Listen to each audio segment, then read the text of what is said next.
નમસ્તે વિદ્યાર્થીઓ, ધોરણ 11 વિષય તત્વજ્ઞાન.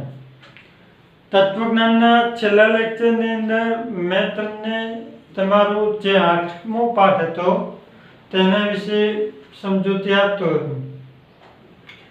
તેમાં પ્રકૃતિના 3 ગુણોનું સ્વરૂપ જે કહેતું એના વિશે આપણે સમજૂતી મેળવી. ત્યાર પછી હવે તમારા જે આજે ભણવાનું છે એ છે પુરુષ એટલે શું. અગાઉ મેં તમને કહ્યું હતું કે વિશ્વ કે જગત જે છે એ જળ અને ચેતન તત્વનું બનેલું છે, જેમાં પ્રકૃતિના તત્વો એ જળ છે અને ચેતન તત્વ એટલે કે માનવ પ્રાણી સહિતનો આપણે સમાવેશ કરી શકીએ. તો હવે તમારે આજે જે ભણવાનું છે એ છે પુરુષ એટલે શું અને પુરુષના અસ્તિત્વ અંગેના સિદ્ધાંતો કે માન્યતાઓ કે જેને આપણે દલીલો કહી શકીએ એ જોવાની છે. પુરુષ શબ્દ એટલે કે આ તમારે જેન્ટ્સના સંદર્ભમાં નથી જોવાનું, જાતિના સંદર્ભમાં નથી જોવાનું, પણ સમગ્ર માણસ જાતિ માટે વપરાતો કોમન શબ્દ પુરુષ એ રીતે સમજવાનું છે. કેટલાક પાસે એવું સમજશે પુરુષ એટલે પુરુષ જેન્ટ્સની વાત છે, સ્ત્રીઓની નહીં, એમ નથી.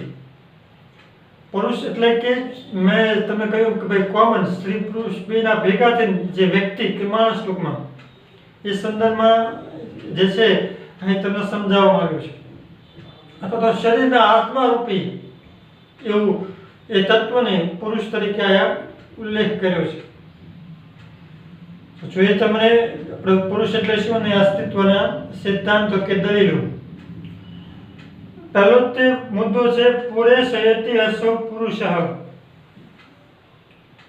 સંસ્કૃતમાં કહેવામાં આવ્યું છે કે પુરે શયતિ અસો પુરુષઃ. યાદ રાખજો, વિકલ્પ માટે એક માર્ક માટે. પુરુષ એટલે શરીર રૂપી નગરમાં જે વસે છે તે. એનો મતલબ એવું થાય છે પુરે શયતિ અસો પુરુષઃ, પુરુષ એટલે જે શરીર રૂપી નગરમાં વસે છે તે. જેમ કોઈ નગર હોય, ગામ હોય, શહેર હોય, એની અંદર માણસો રહે, બરાબર, નગરમાં માણસો રહે, એમ આપણું શરીર જે છે એ નગર છે અને એની અંદર રહેલો કોઈ તત્વ, અદ્ભુત અલૌકિક જે તત્વ છે જેને આપણે માણસ કે પુરુષ તરીકે ઓળખીએ એ પુરુષ છે. એટલે પુરુષ એટલે શરીર રૂપી નગરોમાં જે વસે છે, શરીર રૂપી નગરમાં જે વસે છે એ તત્વ એટલે પુરુષ. એવું કહેવામાં આવ્યું છે જે ચેતન તત્વ છે અને સનાતન સત્ય તત્વ છે. બધા જ માણસોની અંદર જે રૂપી ચેતન તત્વ છે ને એટલા માટે જ્યારે ચેતન તત્વ જે છે એ જાય છે ત્યારે મનુષ્ય મૃત્યુ પામે છે. જ્યાંથી સાબિત થાય કે સનાતન કોઈ એવું તત્વ આપણા શરીરમાં છે કે જેને લીધે આપણે એક્ટિવેટ છે, કારણ કે મરી ગયા પછી શરીર રહે છે તો શરીર કામ નથી કરતું. એટલે અંદર કંઈક એવું ચેતન તત્વ રહેલું છે જે આપણા શરીર નગદરૂપી શરીરને એક્ટિવેટ રાખે છે, પ્રવૃત્તિશીલ રાખે છે, જેનો અનુભવ આપણને સહજ રીતે થાય છે. અને આપણા શરીર નગદ રૂપે અંદર રહેલા એવા આ તત્વનો અનુભવ આપણે ડગલે અને પગલે કરીએ છીએ જીવતી વખતે, ક્ષણે ક્ષણે અથવા તો સતત આપણે અનુભવ રહે છે. અર્થાત અહમ અને મમઃ. અહમ એટલે કે હું અને મમઃ એટલે કે મારું એવો અનુભવ થાય છે. આપણા આત્મા જેવું કહે છે કે હું, આ મારું, આ હું, બરાબર. અહમ અને મમ ના ગુણો આપણા આત્માને લીધે, આ પુરુષ તત્વને લીધે અનુભવીએ છીએ અને એ પ્રમાણે અનુકરણ કરીએ છીએ. પ્રકૃતિનો પુરુષ ચેતન છે, પ્રકૃતિ જળ છે, બરાબર. પ્રકૃતિ જળ એટલે ચેતનત્વ નથી. ત્યારે પુરુષ છે જે શરીરમાં રહેલો તત્વ છે એ ચેતન તત્વ છે. પ્રકૃતિ જળ, પુરુષ ચેતન તત્વ છે. એટલે એ દ્રષ્ટિએ આ બંને વચ્ચે તફાવત છે. એક જળ છે અને બીજું ચેતન છે. પ્રકૃતિ જળ, પુરુષ चेतन। तमने विकल्पमां के एक मार्कमां प्रश्न पूछे पुरुष केवा स्वरूपमां छे तो केवो आवशे चेतन तत्व स्वरूपमां छे। જ્યારે પ્રકૃતિ કયા તો કે જળ સ્વરૂપમાં। તો આ જે જળ પ્રકૃતિ છે બરાબર એને પ્રકૃતિનો ભોગતા એ પુરુષ છે કે ચેતન તત્વ છે। પ્રકૃતિ જળ છે એને જેના માટે બની છે એને કોઈ વાપરનાર છે એનો ઉપયોગ કરનાર છે અને એનો ઉપયોગ કરનાર કે વાપરનાર કોઈ તત્વ એટલે કે પુરુષ અથવા તો મનુષ્ય કે માણસ। એના સાથે સાથે ભોગતા છે અને સાક્ષી છે અને આવો કોઈ પ્રકૃતિના જળ તત્વનો ભોગતા કે સાક્ષી એટલે કે પુરુષ અથવા તો જેને આપણે માણસ કહીએ છીએ કે શરીર કહીએ છીએ તે। એટલે આ દ્રષ્ટિએ આપણે જોઈએ તો ચોક્કસ પુરુષના રૂપ કોઈ અસ્તિત્વ જે છે એ દુનિયામાં છે એ સ્વયં સિદ્ધ થયેલું છે। આ ઉપરાંત પણ કેટલાક એવા નિયમો કેટલાક સિદ્ધાંતો અને કેટલીક એવી દલીલો જે છે જેના દ્વારા એ સાબિત થાય છે કે જે છે પ્રકૃતિના ભાગરૂપી પુરુષ તત્વ જેવું કાંઈક છે કે જેનો અનુભવ આપણે બધા કરીએ છીએ। તો એમાંનું પહેલું છે સાંખ્ય દર્શન અનુસાર। જોઈએ આપણે સાંખ્ય દર્શન અનુસાર પુરુષના અસ્તિત્વ સ્વયં સિદ્ધ છે બરાબર। આપણે અસ્તિત્વ સ્વયં સિદ્ધ થયેલું છે અને અસ્તિત્વ અંગેના ખ્યાલો જે છે આપણું અસ્તિત્વ છે એના ખ્યાલો અંગે જોવા જાય બરાબર તો એના જે દલીલો અને ખ્યાલો છે એ નીચે આપેલા છે જે આપણે સમજીશું કે કઈ રીતે અને કેવા પ્રમાણમાં એના ખ્યાલો છે। તો એના ખ્યાલોની અંદર પહેલો ખ્યાલ એવો આપેલો છે કે જે વસ્તુ સંઘાતરૂપ છે અથવા તો સમુદાય રૂપ છે। પૃથ્વી ઉપર કે દુનિયામાં જે વસ્તુ સંઘાત છે કે સમુદાય રૂપ છે બરાબર જે બીજા માટે ધરાવે છે। સંઘાતરૂપ કોને કહેવાય બરાબર? સંઘાતરૂપ કે સમુદાય કે જેનું અસ્તિત્વ કોઈ બીજા માટે થયેલું છે। એ પોતે પોતાનો ઉપયોગ કરી શકતી નથી પણ એનો ઉપયોગ અન્ય વ્યક્તિ કરે છે અથવા તો અન્ય દ્વારા થતો હોય છે। તો એ તમામ વસ્તુઓનું સ્વરૂપ સંઘાતરૂપ કહી શકીએ તો સમુદાય રૂપ કહી શકીએ। એટલે એવી કોઈ વસ્તુ જે છે અસ્તિત્વ ધરાવે છે બરાબર તો એનું સંઘાતરૂપ વસ્તુનો ઉપયોગ કરનાર કોઈ તત્વ હોવું જોઈએ। દાખલા તરીકે રથ કે ગાડી ફોર વ્હીલ। તો રથ કઈ પોતે પોતાનો ઉપયોગ નથી કરવાનો જાતે કે ફોર વ્હીલ હોય તો કે ફોર વ્હીલ પોતે પોતાનો ઉપયોગ નથી કરવાનો તો એ ફોર વ્હીલ કે રથ જે બન્યું છે એ સંઘાત રૂપ છે। એને તો એ બન્યું છે જેના માટે કોઈ તત્વ તો એવું છે કે જેના માટે સર્જન થયું એનું તો એ તત્વ એટલે કે પુરુષ હોવો જોઈએ। પલંગ શેટી આપણે જે કહીએ છીએ ઘર આ બધા સંઘાત રૂપ છે જગતના પદાર્થો જે પોતે પોતાના માટે નથી બન્યા તો એનો મતલબ કે કોઈ બીજા માટે બનેલા હોવા જોઈએ અને જો કોઈ બીજા માટે બન્યા તો બીજો વ્યક્તિ એટલે કોણ બીજો તત્વ એટલે કોણ તો કે પુરુષ। બીજા માટે બન્યું છે એ કોઈ તત્વ એટલે કે પુરુષ। એટલે એ દ્રષ્ટિએ પણ આપણે કહી શકીએ કે ભાઈ જગતના જે સંઘાત પદાર્થો અસ્તિત્વ ધરાવે છે જે બીજાના ઉપયોગ માટે બનેલા છે તો નક્કી કોઈના ઉપયોગ થાય એવું કોઈ બીજું તત્વ તો જગતમાં હોવું જોઈએ અને એ તત્વ એટલે પુરુષ। પ્રકૃતિના તત્વ સંઘાતરૂપ છે કોઈ અન્ય માટે હોવું જોઈએ અને જે તત્વ એટલે પુરુષ મેં તમને સમજાવ્યું એ પ્રમાણે।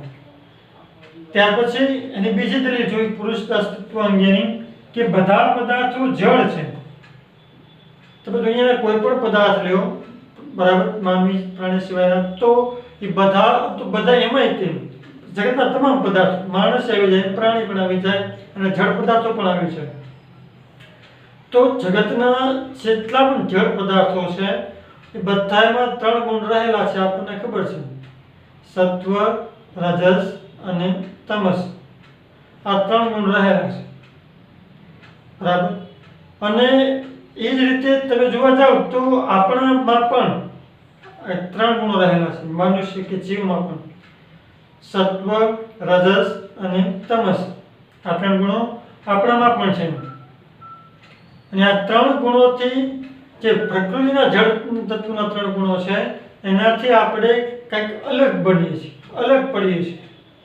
બરાબર. એની જેવી બધી વસ્તુ આપણામાં નથી. છે ખરા તત્વ, પણ એના અસ્તિત્વ અંગેના ખ્યાલો એના કરતાં આપણે અલગ છે. એટલે ટૂંકમાં આપણે એની જેમ નથી. તો આપણે અલગ છે, તો અલગ તો આપણે છીએ. એટલે જ આપણે પુરુષ અથવા તો એવું કોઈ તત્વ જે આ બધા ભૌતિકના જગત પદાર્થથી અલગ છે, 3 ગુણો હોવા છતાં, એ તત્વ એટલે કે પુરુષ કે મનુષ્ય કે શરીરમાં રહેલો આત્મા, એવું આપણે કહી શકીએ. ત્રીજું, બધી જળ વસ્તુનું ચાલક અને નિર્દેશક ચેતન છે. દુનિયાની અંદર જે કાંઈ વસ્તુઓ છે, પદાર્થો છે, એને ચલાવનાર, એને બનાવનાર કોઈ હોવો જોઈએ. બરાબર. ચાલક, ચલાવનાર. બરાબર. નિયમન કરનાર, નિર્દેશક, બતાવનાર, તો આ બધું કરનાર કોઈ ચાલક હોવો જોઈએ. ગાડી એની મને નથી ચાલતી, ગાડીને ચલાવનાર કોઈ હોવો જોઈએ. બરાબર. બોર્ડ બન્યું છે તો બોર્ડ નથી બન્યું, એને કોઈ બનાવનાર હોવો જોઈએ. પ્રકૃતિનું, ગાડી એ પ્રકૃતિનું જળ તત્વ છે, બોર્ડ એ પ્રકૃતિનું જળ તત્વ છે. તો એને ચલાવનાર, એને બનાવનાર, એનો નિર્દેશ કરનાર કોઈ હોવું જોઈએ. એટલે એવું કહ્યું છે કે બધી જ જળ વસ્તુનું ચાલક અને નિર્દેશક ચેતન છે. કારણ કે પ્રકૃતિ તો જળ છે. બરાબર. જે આ ક્રિયાનું અધિષ્ઠાન રૂપ છે, જે આ બધી ક્રિયાઓ કરનાર છે, જે આ બધી ક્રિયાઓ પાછળ જવાબદાર છે. બરાબર. એવું કોઈ તત્વ એટલે કે પુરુષ. એટલે અધિષ્ઠાન રૂપ ક્રિયામક ચેતન રૂપ કોઈ હોય તો એ પુરુષ છે. આપણું જ્ઞાન અનુભવ પર આધારિત છે. આપણને આપણા જીવનની અંદર જેવા જેવા અનુભવો થાય, બરાબર, એ પ્રમાણે આપણી અંદર આપણા જ્ઞાનનો વિકાસ થાય છે. અને એ રીતે આપણે જીવન જે છે એ જીવીએ છીએ. એટલે આપણું જ્ઞાન, અને એ પ્રમાણે આપણે જ્ઞાન પ્રાપ્ત થાય. સારા ખરાબ જે કાંઈ અનુભવ થાય એવું આપણને જ્ઞાન પ્રાપ્ત થાય. આપણને સારા અનુભવ થયા હોય તો એનું પણ જ્ઞાન થાય, અને ખરાબ અનુભવ થયા હોય તો એનું પણ જ્ઞાન થાય. ટૂંકમાં અનુભવ જે છે એ આપણા માટે જ્ઞાન બને છે. એટલે અનુભવ પર આધારિત છે. ચોથું, સમગ્ર જગત સુખ, દુઃખ અને મોહ પદાર્થથી ભરેલું છે. ચોથી દલીલ જોઈએ તો એવું કહેવાય છે કે આખું દુનિયા છે, આખું વિશ્વ છે, આખું જગત છે, એમાં સુખ છે, દુઃખ છે, એનાથી ભરેલું છે, તૃપ્ત છે. બરાબર. તો મોહરૂપ છે. તો જેના કારણે એ મોહ ઉત્પન્ન કરે છે, જેને એ સુખ દેવાનું છે, જેને દુઃખ દેવાનું છે, મળવાનું છે, એવું કોઈ તત્વ હોવું જોઈએ. બરાબર. તો એટલે કે સમગ્ર જગત સુખ, દુઃખ અને મોહરૂપ પદાર્થથી ભરેલું છે. સમગ્ર જગત ભોગ્ય પદાર્થ યુક્ત છે. આખા દુનિયાના પદાર્થો ભોગ્ય એટલે કે ભોગવા લાયક, ઉપયોગ કરવા લાયક, મદદરૂપ. બરાબર. તો એનો કોઈ ભોગતા હોવો જોઈએ. એ ભોગ્ય છે, જેને ભોગવી શકાય, માણી શકાય છે. તો જેને માણી શકાય છે, એને માણનાર તો કોઈ હોવો જોઈએ. તેનો ઉપયોગ કરી શકાય છે, તેનો ઉપયોગ કરનાર તો કોઈ હોવો જોઈએ. આ જગતના પદાર્થો વિશે તો સમગ્ર જગત સુખ, દુઃખ અને મોહરૂપ પદાર્થોથી ભરેલું છે. તો આ પદાર્થો સમગ્ર જગત ભોગ્ય પદાર્થ યુક્ત છે. એટલે એ રીતે એનો ઉપયોગ આપણે કોઈ કરનાર, જે પદાર્થનો કોઈ ભોગતા હોવો જોઈએ. ભોગતા એટલે ભોગવનાર. બરાબર. ભોગ્ય એટલે ભોગવી શકાય એવું, એને ભોગતા એટલે ભોગવનાર. જો આ બધા પદાર્થો સુખ દુઃખથી ભરેલા છે, ભોગયુક્ત છે, તો પછી સુખ દુઃખનો અનુભવ કરનાર કે એને ભોગવનાર કોઈ તત્વ હોવું જોઈએ. એટલે કે તત્વ એ પુરુષ છે એવું આપણે કહી શકીએ. ત્યાર પછી તમારું 5મું દલીલ, માન્યતા અને સિદ્ધાંત એ છે કે મનુષ્ય મોક્ષની ઝંખના હોય છે.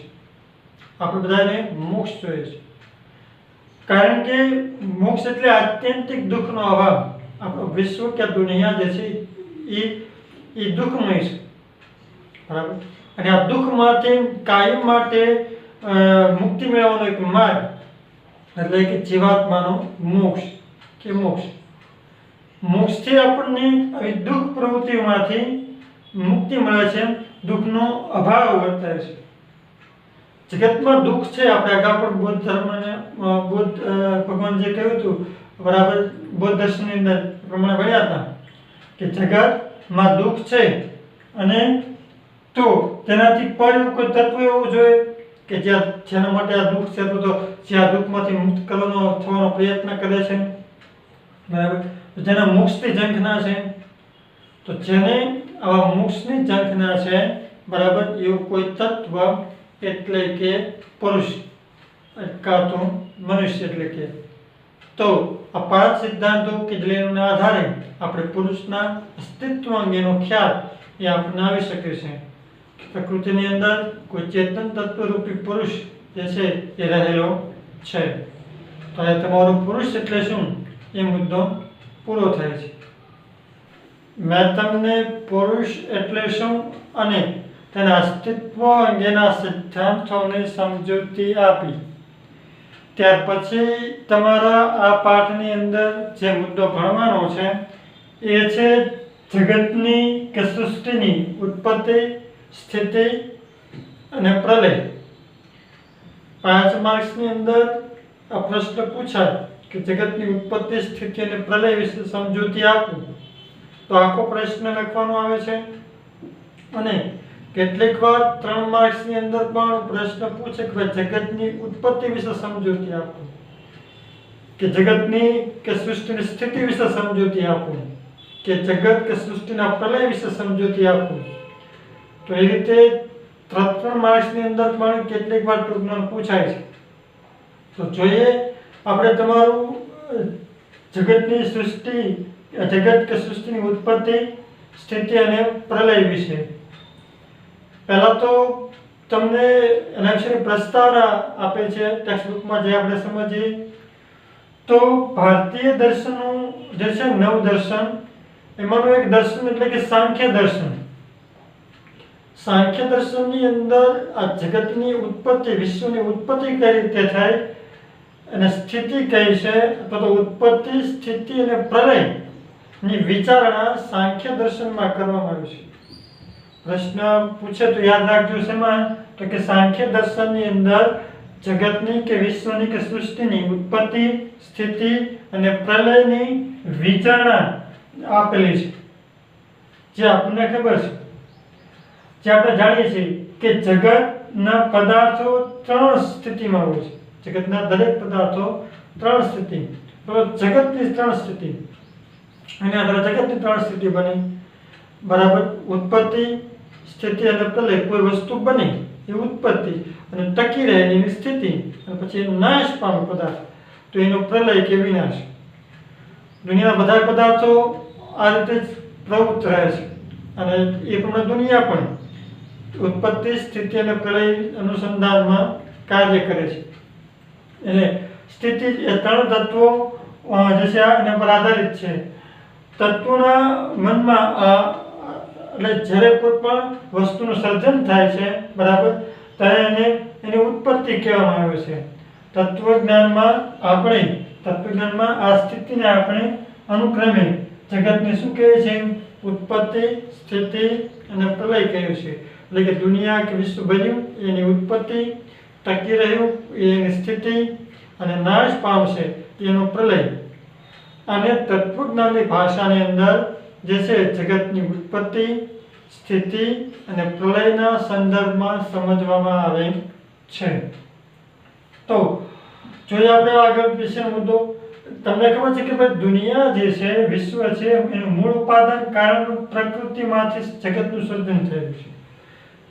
એટલે કે આખી દુનિયા જે બની છે એનું ઉપાદાન કારણ જેમાંથી બન્યું છે, મેં તમને અગાઉ શીખવાડ્યું. ઉપાદાન કારણ એટલે કે જે વસ્તુ જેમાંથી બની હોય એનું ઉપાદાન કારણ કહેવાય. તો દુનિયામાં જે વસ્તુઓ છે એ જેમાંથી બનેલી છે, જેનું ઉપાદાન કારણ છે, એ પાછી પ્રકૃતિ છે, કુદરત છે, જે જળ છે, બરાબર. એટલે મૂળ ઉપાદાન કારણરૂપ પ્રકૃતિમાંથી જગતનું સર્જન થાય છે. પ્રકૃતિ જે છે, દુનિયા તત્વો છે, એમાંથી દુનિયા બને છે. જેમ કે લાકડામાંથી બોર્ડ, એલ્યુમિનિયમમાંથી બોર્ડ બન્યું, બરાબર, લાકડામાંથી કાગળ બન્યું, લાકડામાંથી ટેબલ ખુરશી બની. તો એ જગતના ભૌતિક પદાર્થો જગતમાંથી જ બન્યા. માટીમાંથી ઈંટું બને, ઈંટુમાંથી ઘર બને. જગતના પ્રકૃતિના તત્વો એમાંથી દુનિયાનું કે વિશ્વનું નિર્માણ થયું. એટલે મૂળ ઉપાદાન કાળનું પ્રકૃતિમાંથી જગતનું સર્જન થાય છે અને તે ઉત્પત્તિ છે. પ્રકૃતિના તત્વોમાંથી જે વસ્તુ બની આખી દુનિયા એ એની ઉત્પત્તિ, બરાબર, જે છે એ ઉત્પત્તિ છે. જે નાશ, હવે આ પ્રકૃતિ ઉત્પત્તિ જે નાશ ન થાય ત્યાં સુધીની સ્થિતિને આપણે સ્થિતિ કહીએ છીએ. બની ગયું ત્યાર પછી જ્યાં સુધી ટકે, અસ્તિત્વ રહે, તો નાશ ન પામે ત્યાં સુધીની સ્થિતિને આપણે એની જગતની સ્થિતિ તરીકે ઓળખીએ છીએ. અને અંતે જે તે સમયે કદાચ એ નાશ પામશે, બરાબર, મટી જશે, એનો પ્રલય થશે. તો એ સ્થિતિને જગતનો પ્રલય તરીકે ઓળખવામાં આવે છે, બરાબર. ટૂંકમાં દુનિયાના દરેક પદાર્થો પ્રકૃતિમાંથી બનેલા છે અને એને આધારે પ્રકૃતિ કે વિશ્વની 3 સ્થિતિ: ઉત્પત્તિ, સ્થિતિ અને પ્રલય, બરાબર. હવે એમાંની જે 3 પરિસ્થિતિ છે, મેં તમને કહ્યું હતું એમ, ઉત્પત્તિ, સ્થિતિ અને પ્રલય, આના વિશે તમારે સમજૂતી મેળવવાની છે. આ ત્રણેય તમારી ટૂંક નોંધમાં પૂછાય છે. આ 3 મુદ્દા તમારે ભણવાના છે આના સંદર્ભમાં. તો એનું પહેલું છે જગતની ઉત્પત્તિ. જો આ ઉત્પત્તિ, પછી આપણે આ ભણશું સ્થિતિ અને નેક્સ્ટ આ. તો પહેલા આપણે જોઈએ જગતની ઉત્પત્તિ. અત્યાર સુધી મેં તમને જે કંઈ કહ્યું એના આધારે તમને ખબર છે કે જગતના પાયાના તત્વો, મૂળભૂત તત્વો 2 છે. દુનિયામાં 2 વસ્તુ છે, એક તો પુરુષ અને બીજું પ્રકૃતિ, એટલે કે માણસ અને દુનિયાના પદાર્થો, ભૌતિક પદાર્થો. જેમાં પુરુષ એ અગાઉ કહ્યું એમ કેવું છે, ચેતન તત્વ છે. અને પ્રકૃતિ એ કયું તત્વ છે, તો કે જળ તત્વ છે. એટલે પુરુષ ચેતન, પ્રકૃતિ જળ તત્વ છે. અને આ બંનેનું મિશ્રણ, આ બંનેનું સમૂહ, આ બંનેનું ગ્રુપ, આ આખું, આ બંને એટલે જગત કે વિશ્વ બને છે. ટૂંકમાં વિશ્વમાં બીજું કોઈ નથી. શું છે, તો કે પુરુષ છે અને પ્રકૃતિ છે, એટલે ચેતન તત્વ છે અને જળ ચેતન તત્વનો સરવાળો, એટલે કે દુનિયા કે વિશ્વ, એવું આપણે કહી શકીએ. તો ત્રણેય ગુણોના બનેલા પહેલા જે છે ને આપણે એ પણ આની પહેલાના લેક્ચરમાં એવું કહ્યું હતું કે જગતના દરેક પદાર્થો 3 ગુણ ધરાવે છે: સત્વ, રજસ અને તમસ, બરાબર. અને જ્યારે સૃષ્ટિનું સર્જન નહોતું થયું ત્યારે આ 3 ગુણો સામ્ય અવસ્થામાં, સરખી અવસ્થામાં જ હોય, સ્થિર અવસ્થામાં. સત્વ, રજસ અને તમસ, આ 3 ગુણો સ્થિર અવસ્થામાં હોય જ્યારે સૃષ્ટિનું સર્જન કે કોઈ પણ વસ્તુની ઉત્પત્તિ ન થાય ત્યારે, બરાબર. પણ પછી એ ગુણોમાં ફેરફાર થાય, બરાબર, એટલે એને લીધે વસ્તુ બને, જગત બને છે, વિશ્વ બને છે. કારણ કે સત્વ, રજસ અને તમસ, સત્વ, રજસ અને તમસ, આ 3 ગુણોમાં આંતરિક શું થાય છે, ફેરફાર થાય છે, એના ગુણોમાં ફેરફાર થાય છે, જેને લીધે વિશ્વ કે જગત બને છે, બરાબર.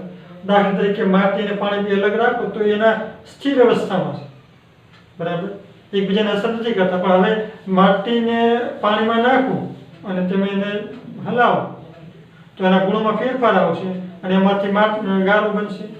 તો પ્રકૃતિનું સર્જન થયું. પહેલા સ્થિર અવસ્થામાં બે ભળ્યા, ભેગા થયા, ગુણોમાં ફેરફાર થયો તો પ્રકૃતિનું એક તત્વ, એટલે કે જેને ગારો કે માટી કહીએ છીએ, બરાબર, એ બને છે.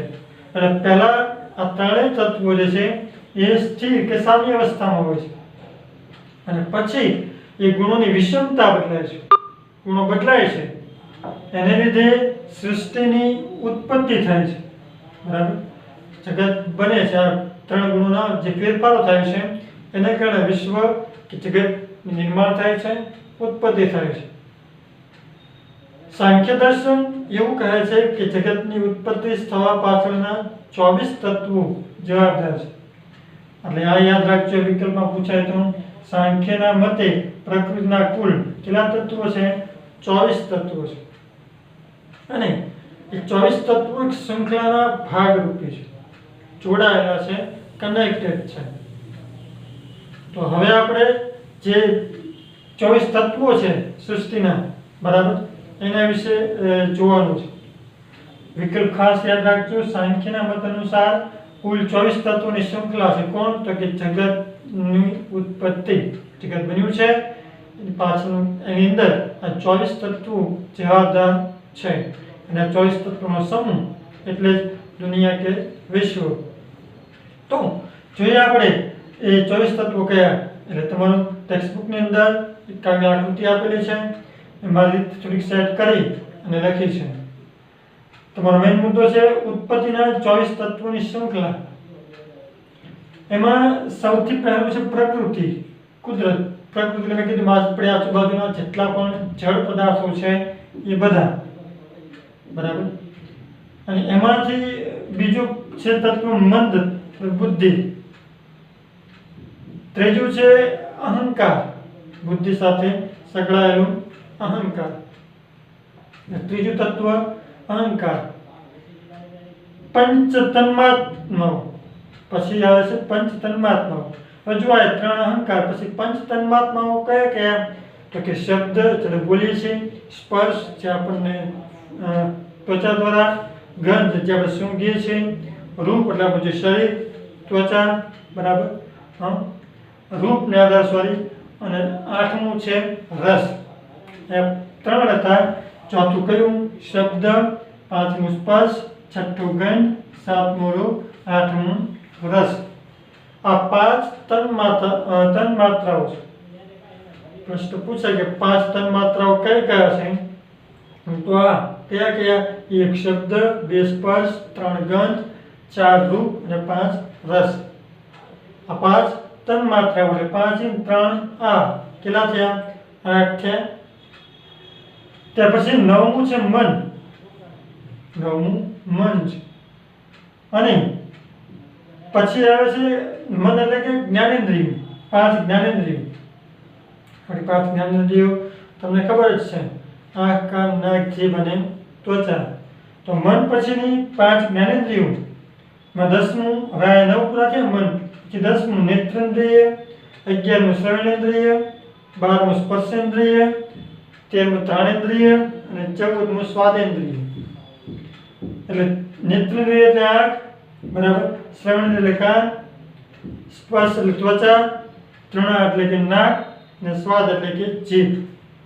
આ 5 જ્ઞાનેન્દ્રિયો, બરાબર, જેને 5 જ્ઞાનેન્દ્રિયો તરીકે ઓળખીએ છીએ મનના સંદર્ભમાં. મન 9મું, પછીના 5. પછી 5 કર્મેન્દ્રિયો. મન પછી આવે છે 5 કર્મેન્દ્રિયો. તો આ 5 કર્મેન્દ્રિયો કીધું તો 14 પૂરા થયા હતા. હવે 15મું 5 કર્મેન્દ્રિય કીધું કે વાણી, ગ્રહણ, ગતિ, મનોત્સર્ગ, જનેન્દ્રિય. આ બધા વિકલ્પ માટે ખાસ છે, એટલે યાદ રાખજો, વાંચજો, સમજજો, બરાબર. 5 કર્મેન્દ્રિયો કઈ કઈ છે? તો કે વાણી, 14 પૂરા, 15મું વાણી, 16મું ગ્રહણ, 17મું ગતિ, 18મું મનોત્સર્ગ અને 19મું જનેન્દ્રિય. આ તત્વો જે છે 5 કર્મેન્દ્રિયો છે. 19 થયા તમારા. પછી પંચભૂતો. આ બધા કહે છે કે આપણું શરીર પંચભૂત તત્વોનું બનેલું છે. તો એ આપણે પંચભૂત તત્વો જે છે એના વિશે જોઈએ.